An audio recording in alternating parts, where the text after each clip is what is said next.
AV League presents Special Election Coverage 2016 Part 1 Eminent Campaign. Hello and welcome to AV's special election coverage. This comprehensive series will teach you just about everything you need to know to be prepared for November. I'm Walker. And I'm Sarah. And for our first episode, we're going to be doing a rundown of the U.S. government and the electoral process.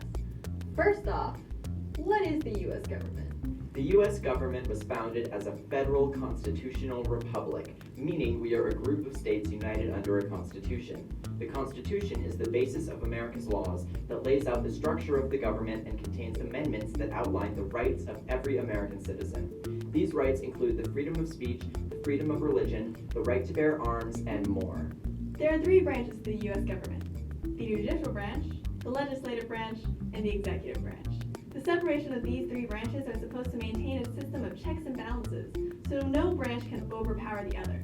The House of Representatives and the Senate make up the two houses of Congress, also known as the legislative branch. This branch has the power to write laws, declare war, amend the Constitution, and distribute funds to maintain infrastructure. The judicial branch contains all the courts and judges, the most powerful being the federal Supreme Court. Most cases are resolved in lower-level courts, but if they are unsettled, they can move up to a Supreme Court. The federal Supreme Court also judges whether or not a law is constitutional. If it is not, it is struck down by the courts. Some of the most notable actions by the Supreme Court is legalizing same-sex marriage, integrating schools, and securing women's right to have an abortion. The president, who will be electing this November, is in charge of the executive branch. To be president, also known as commander-in-chief, one must have been born in the U.S., have been a U.S. resident for 14 consecutive years, and be 35 or older. The president has the power to veto laws, grant pardons, appoint federal judges and members of government agencies, and negotiate treaties. Whereas members of the House of Representatives serve terms of 2 years, and the members of the Senate serve terms of 6 years, the president can hold office for a term of 4 years and serve a maximum of 2 terms. Each candidate has their own campaign until the primaries and caucuses. During this time, candidates participate in debates to display their policies and qualifications, and voters may elect a single candidate to represent their party. Primary elections can either be open, meaning people from any party can vote for any candidate, or closed, meaning that voters can only cast ballots for the candidates of the party they belong to. Next are national conventions for each party, where members decide on the official policies and views of the party.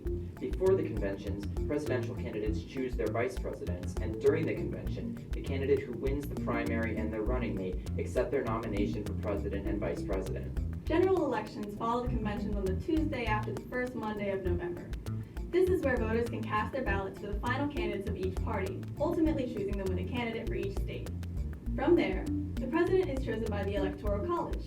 The Electoral College is made up of electors who have the final vote in the presidential election.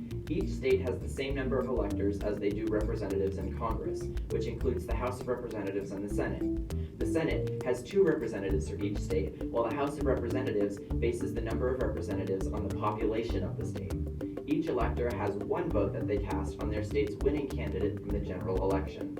It is actually the Electoral College that elects the president, although the result usually matches with how the American people voted. After the votes are counted, the candidates with the most votes wins the presidency, being officially inaugurated with their vice presidents on January 20th. So, how does one vote in the state of Florida? Well, if you're 18 by the 8th of November this year, you are eligible to vote in this election. It is important that you register to vote by filling out a voter registration form before the October 10th deadline. Plus, you can pre-register to vote as early as the age of 16. So if you can't vote in this election, you can still be prepared for the next one.